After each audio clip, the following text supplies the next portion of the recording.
All right, Honors 11 for Tuesday, April 14th. We're switching units. So our previous assignment was to finish off the importance of being earnest and look for some of those Victorian values that we worked on the previous week or a couple weeks ahead of that. So hopefully you guys enjoyed that play. It's pretty silly. I wish we could have done it in class together. I could have pointed out a lot more things, but we're moving on. Okay.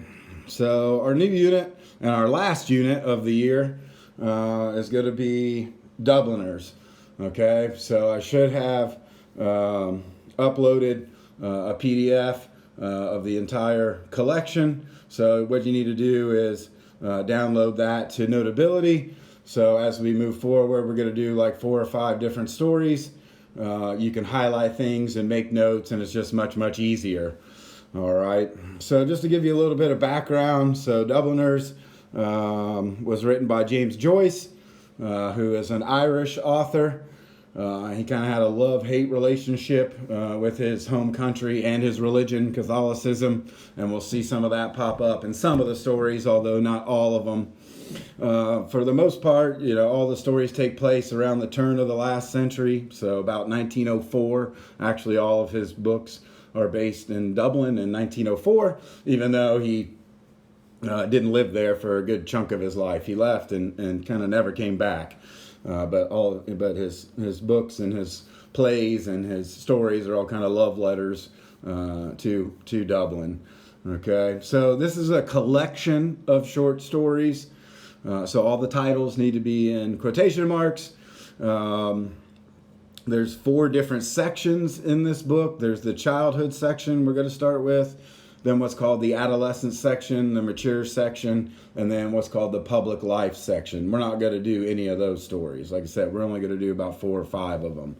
They're not necessarily connected in any way, although we will see some of the characters go through some of the same things, but they're all kind of individual stories. They're all essentially about Dubliners having a tough time, okay, and we'll see that. So speaking of that, and this might sound familiar to you, all of our characters are going to have what's called an epiphany, some sort of realization about their life that just kind of hits them out of nowhere. And sometimes it happens in the middle of the story, sometimes it happens at the very end, sometimes it's in between, sometimes there's more than one, sometimes there's smaller ones leading to a bigger epiphany. And I'll give you a little heads up here. The epiphany in this first story, Arabe, is at the end. Okay, at the end. All right. So what we're going to do for this unit is just a series of short essays. Okay, about a paragraph. So just think of all the paragraphs that we've done this year and kind of follow that template. Okay, so we need to essentially we're doing a bunch of thesis and goes. All right, so a thesis statement, bring up an idea, show some evidence, explain it, bring up an idea, show some evidence, explain it, summarize it. So most of our sentences or most of our essays or paragraphs, whatever you want to call them, thesis and goes, are going to be about 8 to 10 sentences. Okay, so all we need to do for today's assignment is to read the story, maybe read it twice. They're all real short. Okay, I picked all the short stories. They're all 6, 7, 8 pages long. We might do one that's maybe 10, but they're short. Okay, so you can read them twice.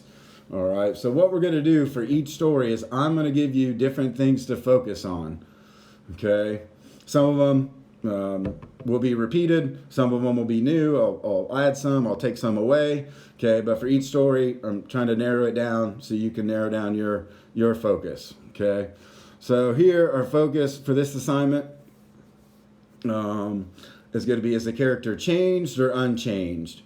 Okay, looks like I need to fix my typo there.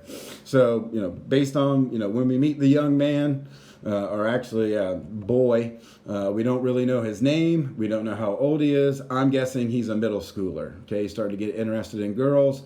I'm assuming this boy is 10, 11, or 12, somewhere in that neck of the woods. So based on where we see him at the beginning of the story and how we see him at the end, is he changed or unchanged? Find me some quotes, argue that. Okay, another possibility. So you're just doing one of these foci. Okay, So another possibility is a relationship between characters. All right, so the young man we're going to meet lives with his aunt and uncle. Okay, he has got some friends in the neighborhood. He's got a girl in the neighborhood. If you want to focus on that, you can. How does that change? How does it affect the story in some way? It's kind of up to you, okay, what you want to argue. All right, the setting, and obviously our setting for every story is going to be Dublin. All right, and you have to look at Dublin. I hate to say this, but this is the way Joyce looked at it. Dublin is essentially a toilet bowl, okay? And people are trying to climb out over the rim, and they kind of get flushed back down. All right, and we'll see that with the young people, you know, the mature people, the older people. Okay, they just can't seem to get out of that. So think about that, how that affects the story, the setting. And I'll give you a little clue for this story as well. The opening line says, North Richmond Street was blind. Okay, so this means that it's a dead end. All right.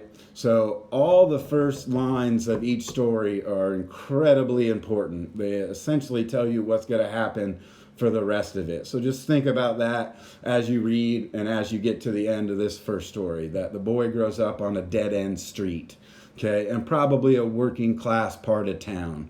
So we're going from dealing with upper class people to now we're dealing with working class people. All right. And then lastly, symbols. Is anything sticking out at you? Is there something in the story that you think represents something? Tell me about it. Okay. There is no right or wrong. Please don't go running to the internet. Okay. Use your brain. I've taught you all year. This is your opportunity to show me what you've picked up on, what you're able to do at this point in the year. This should be some of your better work. All right. Okay. So,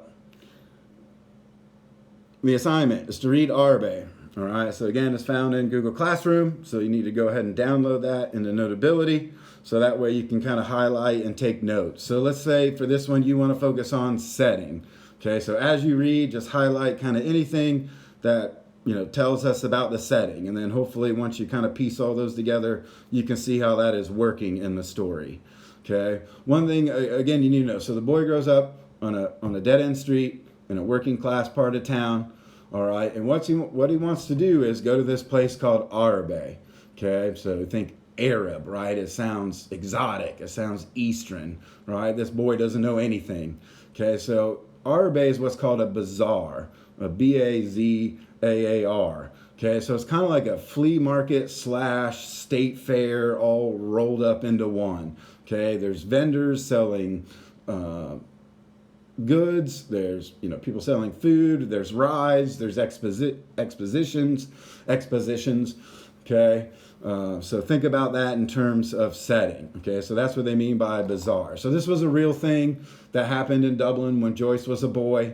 Like I said, it's kind of like going to Disney World and the mall all rolled up into one. All right. So what you need to do is just choose one of those foci. So maybe you choose it before you start reading. Maybe you choose one on your second reading so you know what to look for. I'm going to leave that up to you.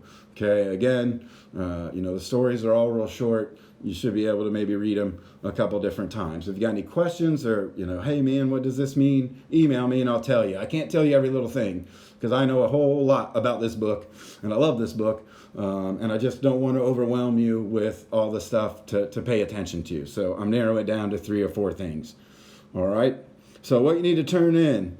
So just read it twice. And as you're reading, find 2 quotes. If you can find 3 or 4 or 5, fantastic. Okay. That relate, and it looks like I have another typo there, relate to your foci. Okay, so I'm choosing setting. All right, so this tells me where he lives. This tells me how he feels about that. And this is where he ends up. Okay, how do all those things fit together in terms of how the story ends? Okay, or what we learn about in the story. Okay, so make sure you copy down the whole quote. Don't just put, the first couple words and then ... and the last couple words. I know this book really well, so I probably will know your quote, but don't be lazy. Copy the whole thing down, please. Okay, or send me a screenshot of the story with your highlights on it. That's fine too. Okay, if you don't want to copy it down.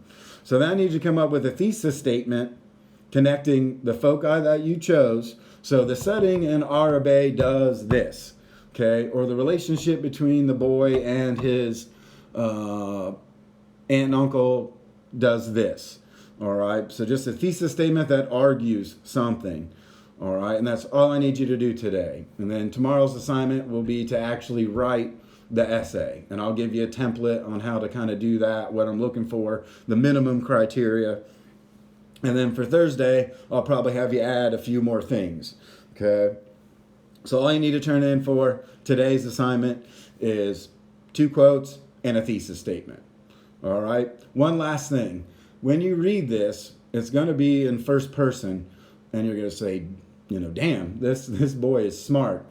So what we have here is the narrator is an adult looking back at his life, all right? So kind of keep that in mind a little bit as you read, okay?